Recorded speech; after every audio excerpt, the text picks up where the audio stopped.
I'm doing a series of videos on the advancement of AI and AI infrastructure, and while I'm not trying to fearmonger people too much, this video may come off like that. I'd love to explore some of the contracts between the US government and a lot of these companies. I've done that in one such video on autonomous weapons vehicles and our cooperation with foreign government Israel in our National Defense Authorization Act. This video will be about the Singularity. This is more of a theoretical video. I am certain that you've heard about this up until this point, but I really think there's a strong case to be made. Despite the attempts by CEOs like Mr. Solomon over at Goldman Sachs to try to say that people won't be laid off by the advancement of AI. We saw in 2025 that 100,000 tech workers alone were laid off. We see less and less people are being hired. The jobs reports are abysmal, and you can't entirely blame that on Trump. And then in the first quarter of 2026, 92,000 people were laid off. We know that AI is advancing significantly. If you need more examples, again, a simple reference would be the fact that OpenAI's system just solved a math problem that hadn't been solved for 80 years. They also have Mythos and Project Glasswing that can crack the security on like any computer and steal your identity. So even though people might lie to try to raise their valuation for their AI company, I truly do believe that these AI companies are significantly advancing. And the Singularity marks the end of the human era. A new artificial superintelligence, which again, not sentience, but intelligence, a apparatus that is capable of thinking and solving problems, but not thinking independently, could upgrade itself at a rate far exceeding that which could be done by computer scientists. I don't doubt that there is a possibility that we develop to a point where these things get out of hand. I'm not trying to say we're in the Terminator world, and I'm not trying to inspire you to become a Luddite and then go and smash up the loom, so to speak. But here I do believe that this AI is capable of taking far more jobs than intended and doing far more than human beings ever wanted. Because of Project Stargate, we're in a arms race with China. So we're endlessly sinking money into these AI tech companies and other investment opportunities to advance the United States tech industry, and we're not really thinking about the potential outcomes. Stuart J. Russell, speaking at the Berkeley Research event, April 25th, 2024, highlighted this impending reality. A lot of people have discussed this, right? The Nobel laureate Geoffrey Hinton and John H. Hopfield, two of the founding minds who designed the frameworks enabling deep learning, AI, to even exist and transform human language, agreed that the pace of development is not slowing down. Hinton noted that 10 years ago, if I would have told you what we can do now, you wouldn't have believed me. You'd have to say that this is just science fiction. And I can certainly agree. I mean, we have people, as I've said before, Mustafa Suleyman, saying that in the future, every job that is on a computer will be automated. The only reason that this isn't done is because it's very expensive. Claude API tokens are costing Uber, for example, $500 million because they hired a bunch of Indian H-1B workers that didn't really know how to code, and they outsourced all of the work to Claude. And they measured people based upon how much they used Claude, and they racked up a $500 million bill in the first 4 months of 2026. So the only reason that AI hasn't replaced so many jobs yet is truly because it is just more expensive right now than having human beings do the work. At such a point where it is no longer more expensive than a human being's salary, you know for a fact that they will replace more and more people. This progression is moving by orders of magnitude every single year. I mean, we saw in 2019, AI had a preschooler's intelligence. It was creating art that looked like you saw The Rock trying to eat spaghetti. Do you guys recall that at all? Well, by 2025, last year, ChatGPT was claiming, and Claude was claiming, that they had deep thinking modes that were similar to a PhD graduate student. By 2026, or the end of the year, this year, machines will continue to advance. The infrastructure itself will continue to advance. Obviously, we see Kevin O'Leary building a 40,000 acre data center in Utah. A lot of other investment opportunities are building insane data centers all throughout the United States. We know that these AI data centers will advance, that AI itself will advance as systems refine. In his 2024 paper, Leopold Aschenbrenner, the situational awareness paper, described how artificial intelligence will likely hit AGI as soon as 2027. Prominent figures in the sector are already getting their personal affairs in order for a singularity by 2030. Now, what is singularity? We're going to get to that in a second. At the Beneficial AGI Summit in Panama, computer scientist Ben Goertzel echoed this, predicting that human-level or superhuman AI might have historically seemed distant. It seemed impossible. Well, it's not actually thinking. It's not a human being. It doesn't need to be able to think. It doesn't need to be a human being. It doesn't need to be a sentience to truly take millions of jobs. The AGI could arrive again as early as 2027. But if you believe the NVIDIA CEO Jensen Huang, we already have AGI right now, or at least AGI capabilities. Not such a insane infrastructure that it's genuinely going to replace every single job sector overnight, but we can probably predict it will. In history and in science fiction, we saw predictions for this singularity event with technology during the Industrial Revolution, and Stanislaw Ulam and John von Neumann originally centered the definition of singularity on the accelerating progress of technology and its fundamental changes to human life, to the point where technology will be able to advance itself, outpacing human advancement, and it will fundamentally change the life that you are able to live. And this makes sense. If you were living through the Industrial Revolution or going from not having cars to suddenly putting a man on the moon in your lifetime, it would give the appearance of approaching an essential threshold beyond which human affairs no longer look human. We're not living in a primitive society, and no matter how much a Luddite or a anarcho-primitivist may want, we're not approaching living in tents and huts anymore. Unless you want to move to the Central African Republic, that's not your reality. The technological advancements that they all lived through didn't destroy society. So I am not trying to fearmonger and say, oh my God, we're all gonna die. It's gonna be the Terminator with 1 billion drones. Although that reality is also not too far off given how many investment opportunities the US military, the Pentagon, and DARPA are making to try to deploy autonomous systems powered by AI, and the fallout we saw between Anthropic and the Department of War this year. The mechanism behind this shift was coined as the intelligence explosion by Irving John Good in 1965, a concept later popularized by Raymond Kurzweil in his 1983 work, The Singularity is Near, where he predicted its arrival by 2045, saying that computer science and AI, deep learning, would be able to solve human problems and advance science at a rapid rate, far faster than human graduate students and researchers could. One of the best descriptors for what we're facing right now in this decade and what you face in your life is coming from Eliezer Yudkowsky's 1996 microeconomics paper on the topic, Sufficiently Advanced Machine Intelligence Could Build a Smarter Version of Itself, which could, in turn, build an even smarter version, and that this process could continue to the point of vastly exceeding human intelligence. We already kind of understand that this is possible. The Norion rocket was designed by AI, and then AI systems improved that rocket endlessly. Now, we do see failures of rockets, like the Blue Origin rocket that just blew up. That's definitely possible. Human error or AI error, it doesn't matter. But if AI is advancing every single year, every single month, to the point where it can endlessly solve mathematical problems and improve engineering and possibly manufacture drones itself, why wouldn't AI be conducting more and more testing that goes beyond what human beings can do within a given time period? Once AI can truly perform actual research to improve itself, the speed of development doubles recursively, at least according to general research on this topic. For example, an upgrade cycle could take 2 years, and then 1 year, and then 6 months, and then 3 months, and then 1.5 months, and then etc. Now, I'm not saying it's infinite. At some point, it has to hit a plateau. I am not working in computer science, nor do I believe it's nearly as bullish as a lot of people online might think. I don't believe that, oh my gosh, we're totally going to hand the keys over to the AI and suddenly it's just going to improve itself endlessly and we'll live in Terminator world ruled by the AM, master computer. But unless prevented by physical limits of computation or energy, which is one of the biggest things preventing the advancement of AI right now is energy projects. That's why the US is investing into portable nuclear power and putting nuclear power plants on the moon and in space. This was published by the White House. I'm not bullshit. Like, that's genuinely a thing. You probably didn't hear about it because you were focused on like stupid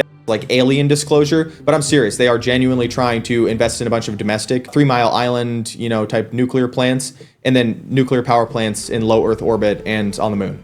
We're already seeing the shift in hardware and capital infrastructure. We're seeing the earliest iterations of recursive hardware. The alpha chip AI programs are currently utilizing machine learning to innovate entirely new designs for microchips. If AI is designing computer microchips and running refabrication machines, and then Korean scientists and NVIDIA programs are developing refabrication machines here in the United States, trained by Taiwanese workers, these specialized chip agents sharply accelerate the registered transfer level. So we could be developing a better, more efficient computer chips. And with things like Claude Mythos, they could be doing better code verification, debugging, and structural design optimization. Again, you go to some of these coding and startup expos, and they're talking about 100% of their code is written by Claude code. Like, none of it is written by human beings anymore. When sufficiently advanced AI systems are integrated into current design pipelines, these AI agents boost hardware production tenfold. This will genuinely cause the advancement of physical infrastructure, drastically reducing these design cycles. When human beings are no longer limited by advancing the AI, and they endlessly advance this AI because they have an economic fiduciary responsibility to do so,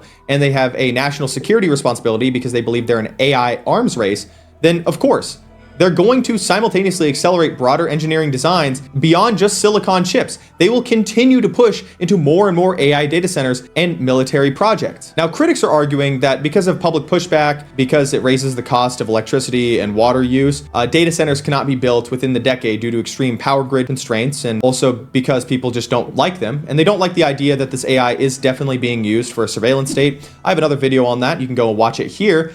But they misunderstand the velocity of capital and the dependence for the global markets for AI and the tech sphere to continue to advance. They need to hit all-time highs. That's kind of how the stock market has been functioning lately. When major tech conglomerates realize the sheer scale of wealth to be made, they will pour tens of billions of dollars into making this happen. And we've already seen that. And the United States Congress is allowing that type of investment even from the US government. $550 billion from 2027 to 2031 into completely renovating US roads and even fast-tracking automated long-haul trucking.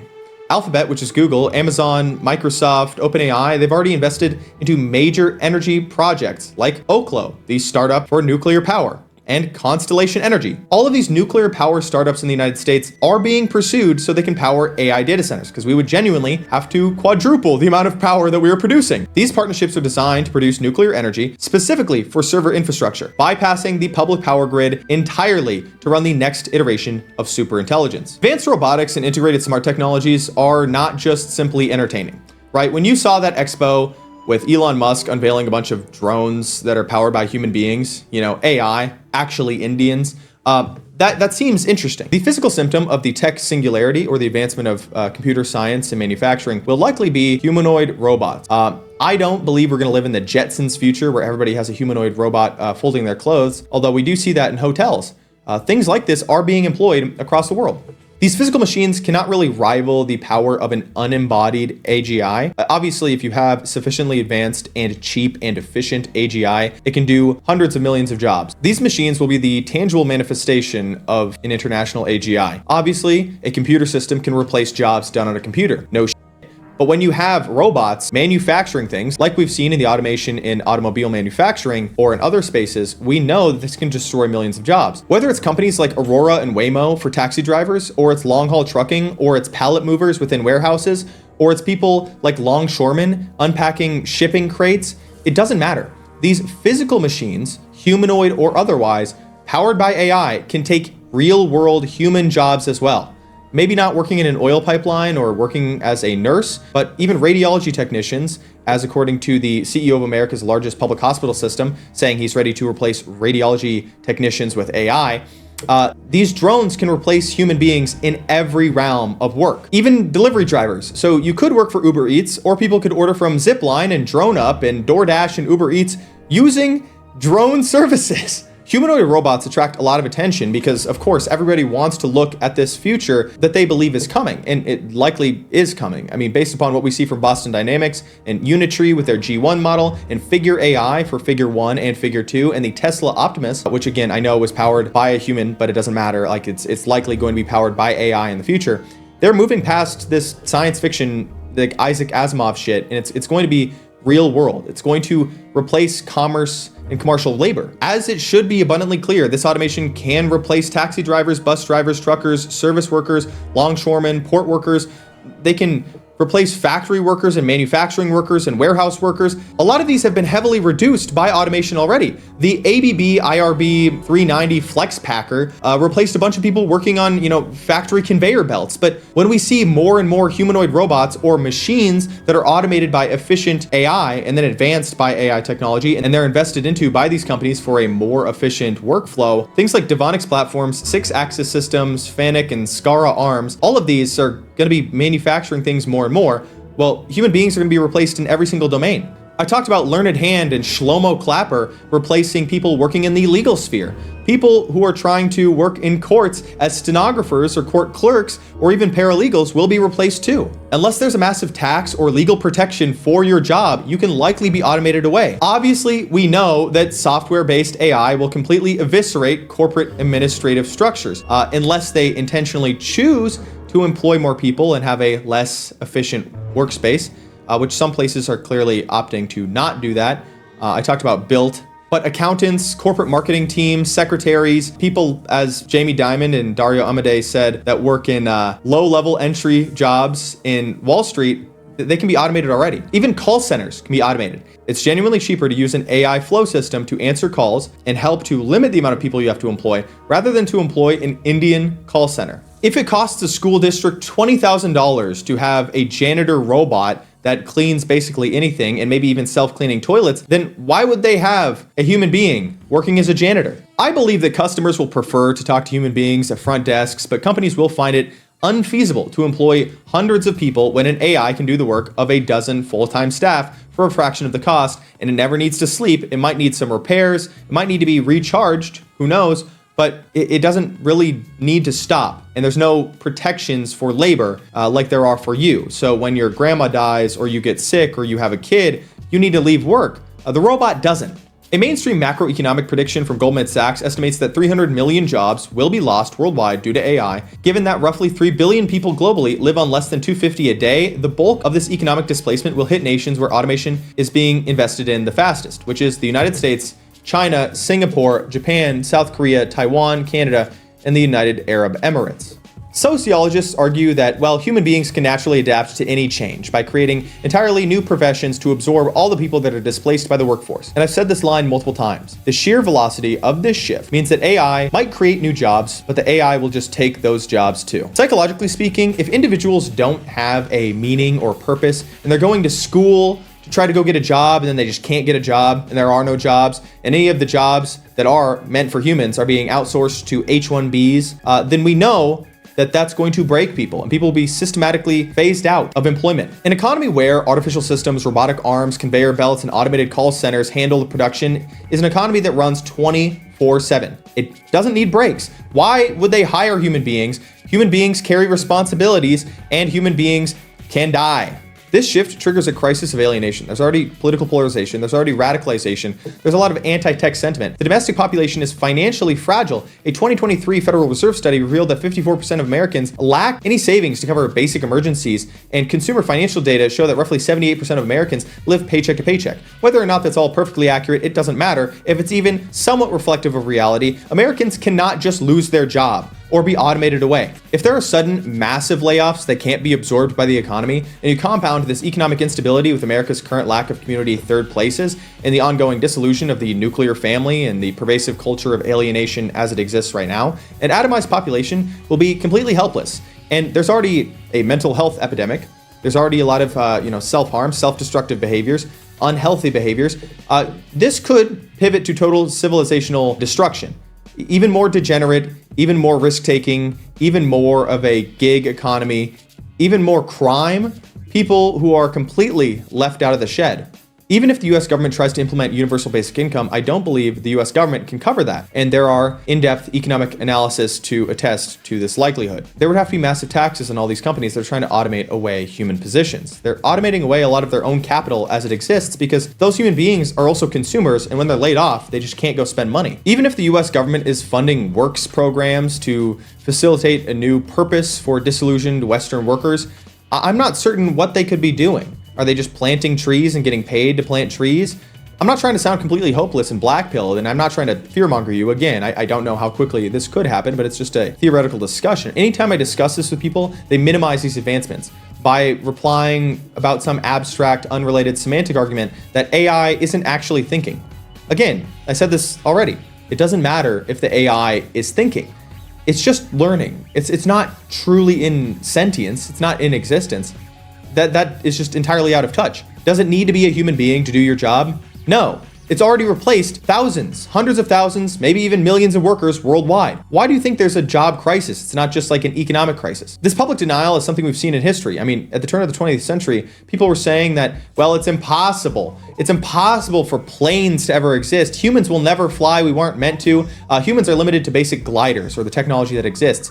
Well, clearly, technology is advancing rapidly. It'll advance even faster as time goes on, as I've tried to prove. Millions of dollars being spent by governments on aviation in the 1880s and 1900s yielded public results. So that skepticism was so severe, December 9th in 1903, just 8 days before the Wright brothers successfully flew the Kitty Hawk, the New York Times published an article saying flying machines that do not fly, confidently declaring that human beings would not achieve mechanical flight for another 1 to 10 million years. People truly believe that technology will never advance to a point where it fundamentally changes human life, and yet that's what we're seeing right now. The reality of robots and AI systems does not require rogue human AI. It does not need to be a god. It does not need to be science fiction.